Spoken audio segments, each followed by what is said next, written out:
He called himself the Wolf, but to his neighbors he seemed like a quiet old man. No one could imagine the nightmares hidden behind his door. This is the story of Albert Fish, a man whose crimes still send chills down the spines of even the most seasoned investigators. Killer Albert Fish is considered one of the first officially recognized serial killers in America.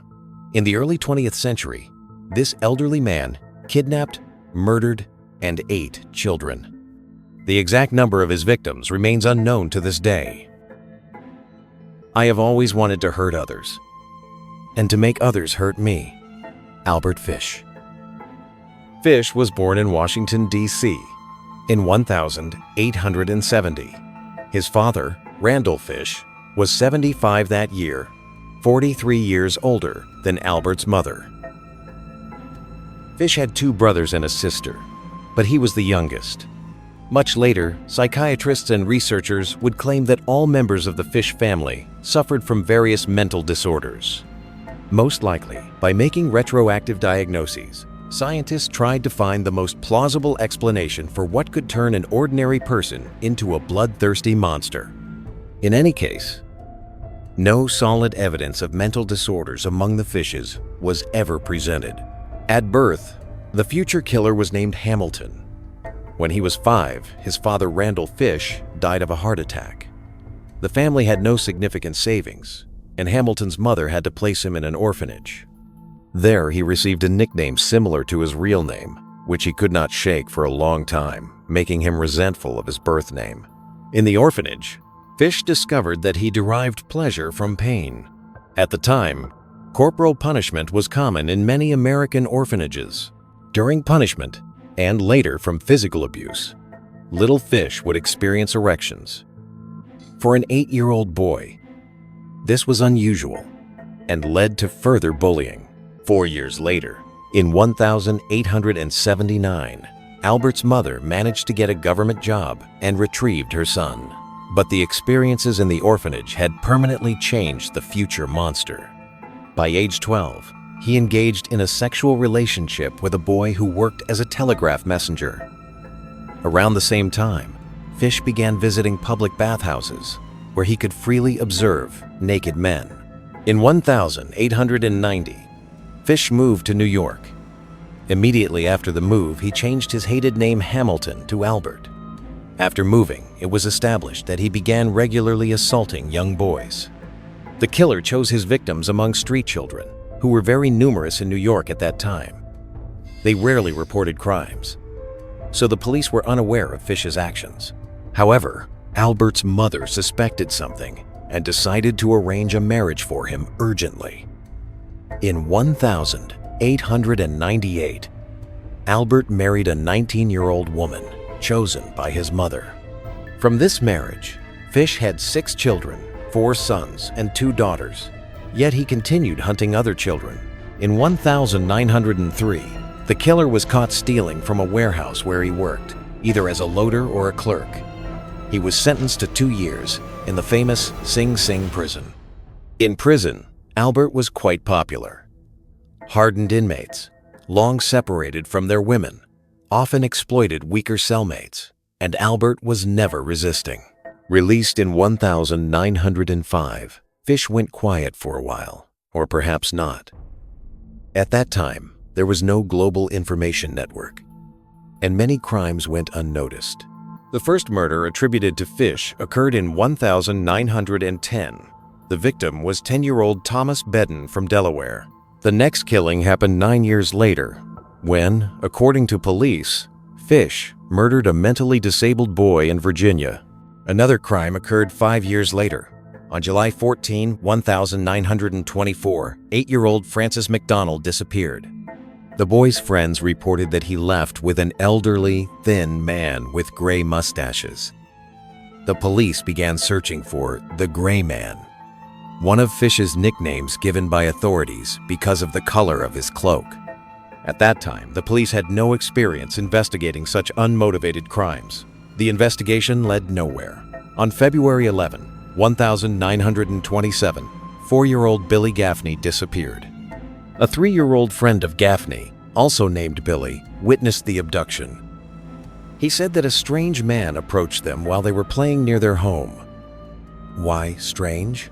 He looked almost like a fairy. Not scary at all, the boy said. The witness also described the criminal's gray mustache, which the man even allowed him to touch. The killer's most famous abduction and murder occurred in June 1928. 18-year-old Edward Budd placed an ad in the newspaper seeking work in a rural area and included his address. 58-year-old Fish came to that address. It's possible he initially intended to abduct Edward. However, when he arrived, he saw Edward's 10-year-old sister Grace, and his plans changed. He spent several hours at the Budds, promised to hire Edward, and left. He returned a few days later, as promised. He told Edward to pack his things, saying he would come for him later. While Edward was getting ready, Fish, posing as a farmer named Frank Howard, convinced Grace's parents to let her go with him to a party, supposedly his niece's birthday. The trusting Budds allowed the girl to leave, and she was never seen again. 2 years after Grace's disappearance, the police arrested a certain Charles Edward Pope. His wife informed the police that he had kidnapped the girl. Pope spent 4 months in jail, but at trial, his guilt could not be proven. It was revealed, however, that Pope was planning to divorce his wife. Was it revenge? 6.5 years after Grace's disappearance, in November 1934, her mother, Delia, received an anonymous letter. This letter, written by the killer, became the most infamous of all criminal correspondences because it described horrifying details. The letter read, "My dear Mrs. Budd, in 1894, my friend sailed as a sailor on the steamship Tacoma under Captain John Davis. From San Francisco, they arrived in Hong Kong, China. Upon arrival, my friend and 2 other sailors went ashore and drank. When they returned, the ship had already left. At that time, China was experiencing famine. Meat of any kind cost from $1 to $3 per pound. As the poor suffered most, all children over 12 were sold for food to save the adults from starvation. A boy or girl under 14 was not safe in the streets. You could enter any store and ask for a steak, and they could serve you meat. They would provide pieces of a boy or girl's body if you wished, choosing the cut you wanted. My friend, having stayed there, acquired a taste for human flesh. Upon returning to New York, he captured 2 boys, aged 7 and 11. Hiding them in his remote house, he kept them tied in the toilet. He first killed the 11-year-old because he was fatter and had more meat. The younger boy suffered the same fate. At that time, I lived at 409 East 100th Street. My friend spoke so often of the taste of human flesh that I decided to try it myself to form my own opinion. On Sunday, June 3, 1928, I came to your address, 406 15th West Street. I brought you a basket of strawberries. We had breakfast. Grace sat on my lap and kissed me on a cheek. I decided to eat her. I offered to take her to a party. You said, yes, she may go. I brought her to an empty house in Westchester, which I had chosen in advance. When we arrived, I told her to stay outside. She gathered wildflowers. I went upstairs and removed all my clothes. I knew that if I began what I intended, I would stain them with blood. When everything was ready, I called her to the window. Then I hid in the toilet until she entered the room. When she saw me, she screamed and tried to escape down the stairs. I grabbed her, and she said she would tell her mother everything. She kicked, bit, and fought. I strangled her. It took me 9 days to completely eat her flesh. I did not use her, although I could have if I wanted to. Later, the killer confessed to his lawyer that he had indeed assaulted Grace, but he did not confirm this to the police. Psychiatrists noted that Fish was a pathological liar.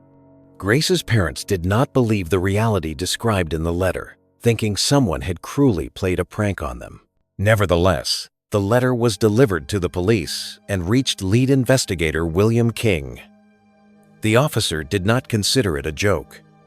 He also immediately noticed that the letter was sealed in a company envelope. The emblem of the New York Private Charitable Association of Drivers was on the envelope. Such envelopes were issued in small batches. King ordered a thorough questioning of all employees regarding any misuse of the envelopes. A doorman admitted that he had taken a few envelopes for his own purposes but had not used them all. He had forgotten some in a room that had recently been vacated. The room's landlady reported that an elderly, thin man with gray mustaches had rented it. She also mentioned that the tenant received money from his son and had not collected his last payment, which he was expected to pick up. King decided to personally meet the suspicious grandfather, Albert Fish.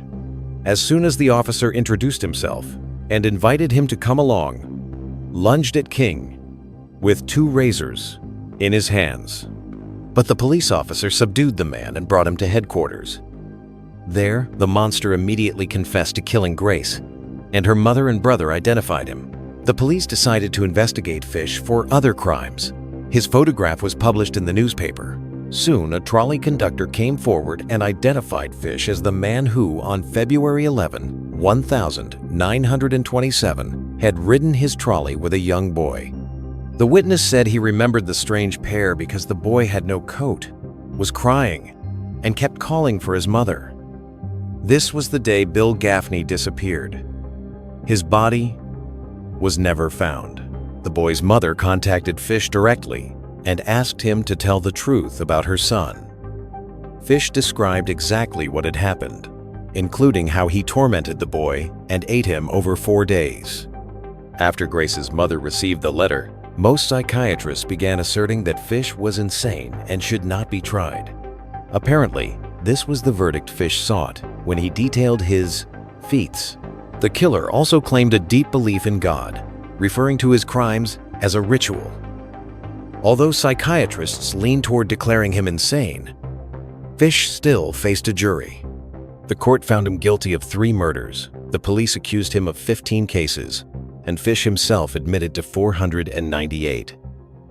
The trial ended after 9 days with a death sentence. Upon hearing it, the killer exclaimed, "What delight! To die in the electric chair. This will be the supreme pleasure, the only one I have not yet experienced." When Albert Fish was strapped to the electric chair, the current did not pass through his body immediately. The switch had to be activated twice before the doctors confirmed his death. The autopsy revealed the reason. Fish had embedded several dozen needles in his own body. The story of Albert Fish raises more questions than answers. How does an ordinary person become a monster? Do you think his childhood could have predetermined the horrors he committed? Or was it simply pure evil? Share your thoughts in the comments. We'd love to hear your perspective.